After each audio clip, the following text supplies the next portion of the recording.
저는 60대 초반인데요. 우리 집 친구들은 저만 빼고 잘 놀아요. 전 너무 외로운데, 저 이제 앞으로 이렇게 살아야 됩니까? 저 어떻게 하면 좋겠습니까?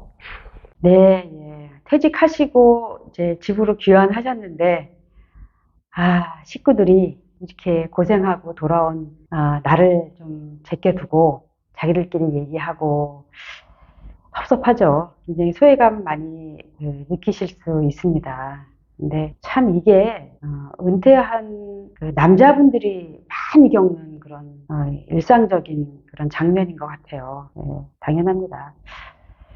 근데 한편으로 생각하면은 지금 이 식구가 이렇게 한꺼번에 모인 적이 있었던가요? 우리 가정생활에서? 없었을 거예요, 아마. 이 결혼을 하시고 지금까지 단 한 번도 이렇게 네 명의 식구가 계속 줄창 마주보는 그런 기회가 아마 없었을 거예요. 그래서 굉장히 이게 가족이지만 새로운 경험이거든요. 그리고 나도 지금 굉장히 서운하고 그 소외감을 느끼는데 이 상대, 그 부위 배우자와 자녀들도 굉장히 긴장 상태일 거예요. 아이고, 아버지가 항상 집에 있네. 이거 어떡하지? 굉장히 긴장 상태고 그들은 그들 나름대로의 질서가 이미 있어요. 미안한 말이지만 애써서 그 직장 생활을 잘 마치시고 돌아왔는데 좀 말이 안 통할 수도 있고 또 가장으로서 시시콜콜하게 이렇게 그런 소프트적인 스토리를 말한 기억이 없고 하기 때문에 이런 상태가 되게 긴장 상태예요, 사실은. 느끼는 건 당연하시고요. 근데 우리가 지금 이거를 뭐 정답은 없습니다만은 직장 생활의 경험을 한번 떠올려 보자고요.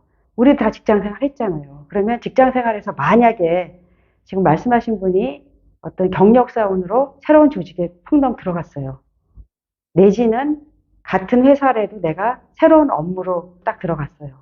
물론 이제 가정생활이니까 같을 수는 없지만 그래도 내 경험에서 솔루션을 찾을 수밖에 없거든요.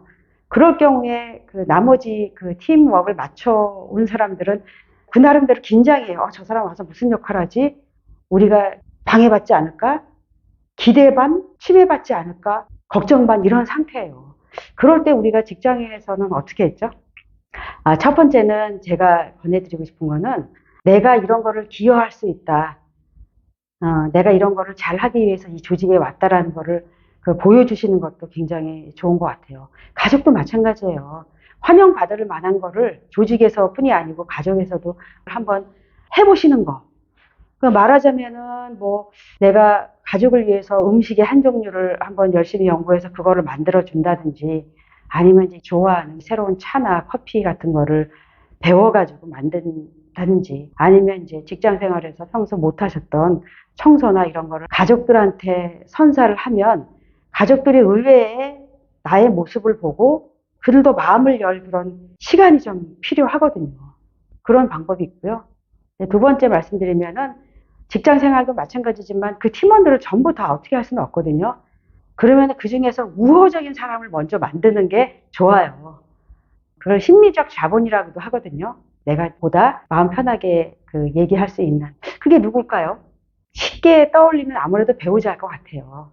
배우자가 가장 긴장하고 배우자가 가장 생활의 변화를 많이 겪을 수 있는 당사자이긴 하지만 자녀들이랑 별도로 배우자와의 시간을 뭐 산책이라든지 뭐 짧은 여행이라든지 이런 거를 통해서 솔직하게 얘기를 하는 거죠. 지금 심정이 좀 이렇다. 이런 거를 남자분들이 잘 못하세요. 이게 뭐 혹여나 뭐 자존심이나 이런 거를 참 챙기시는데 그게 자존심이 아니거든요. 그리고 우리가 이제 취약성 드러내기라 그러는데요. 나의 지금 느끼는 게 취약한 거거든요. 벌써 마음이.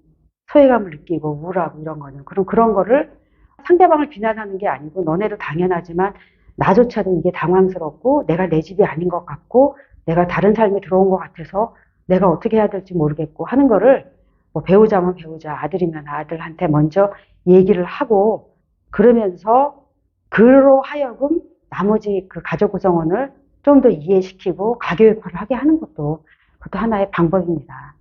근데 그것도 하고 싶지 않다. 그러면 그냥 나만의 동굴로 들어가셔야지 뭐 어떡해요.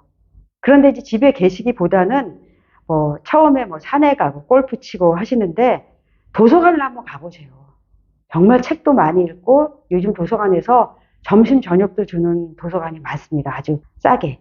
그 다음에 평소에 하고 싶었던 거를 한번 정하셔가지고 그걸 할 수 있는 지역 모임이 굉장히 많아요. 그래서 하루 종일 집에 있는 것보다도 그런 활동으로 뭐 식구들과 섞이진 않지만 이렇게 왔다 갔다 하는 과정에서 가족들도 경계심을 좀 풀고 그래도 긴장감을 좀 내려놓고 아, 아버지도 왔다 갔다 하는구나 하면서 자연스럽게 내가 이런 활동을 하고 있다라는 걸 하면서 이렇게 스며들으셔야지 뭐 방법이 없습니다. 이 정도 제가 좀 생각할 수가 있겠네요. 예, 근데 공통적인 어려움입니다.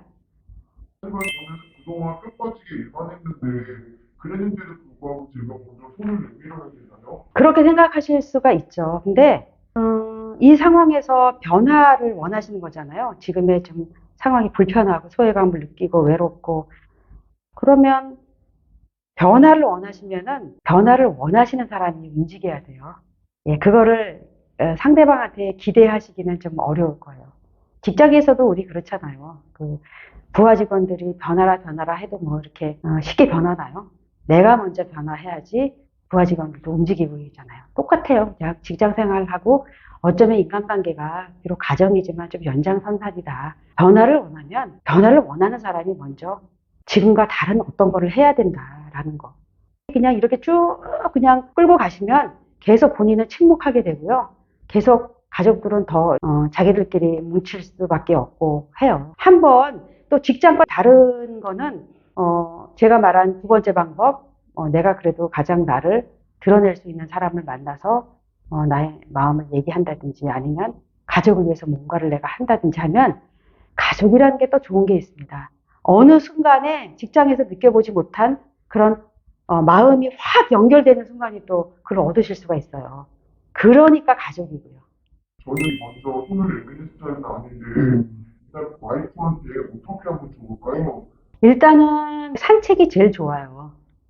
그리고 국내 여행 중에서 뭐 하루 당일치기로 가까이 갈 수 있는 그런 거 이제 스스로 찾으시면은 뭐 얼마든지 많잖아요. 수목원도 있고 뭐 여러 가지가 있어요. 그런데 좀 나들이 가자고 청하고 또 부인 시간도 존중해 주면서 하고 먼저 얘기하기 싫으면 행동으로 하세요. 뭐 열심히 진짜 그 가지고 계신 내일 배운 카드 사용하셔가지고 한식 요리나 양식 요리나 이런 거 하나 정말 묵묵하게 배우셔가지고 아빠가 좀 요리 좀 해줄게 하고 한두 가지만 진짜 집중적으로 연구하셔가지고 그 식구들한테 만들어 주시고 말씀으로 하기 어려우시면 행동으로 하시고 청소기도 잡으시고 그런 변화가 좀 먼저 있어야지 이게 따라옵니다. 어쨌든 지금 가정에서도 리더시잖아요. 저한테 열심히 잘하라고 응원 한 말씀 해주세요. 네, 소외감과 외로움 충분히 이해합니다. 그러나 내가 가족의 입장, 부인과 아이들의 입장에서는 어떨까라는 것도 한번 생각해 보시면 그들도 태어나서 가족을 이루면서 같이 있게 된 처음의 경험이거든요. 그들도 사실은 패거리들은 있지만 그래서 더 안정적일 수 있지만 굉장히 이게 새로운 경험이라서 당황하고 있다라는 거 그런 거는 좀 우리가 알고 대처를 하면은 조금 그 위로가 되지 않을까 싶어요.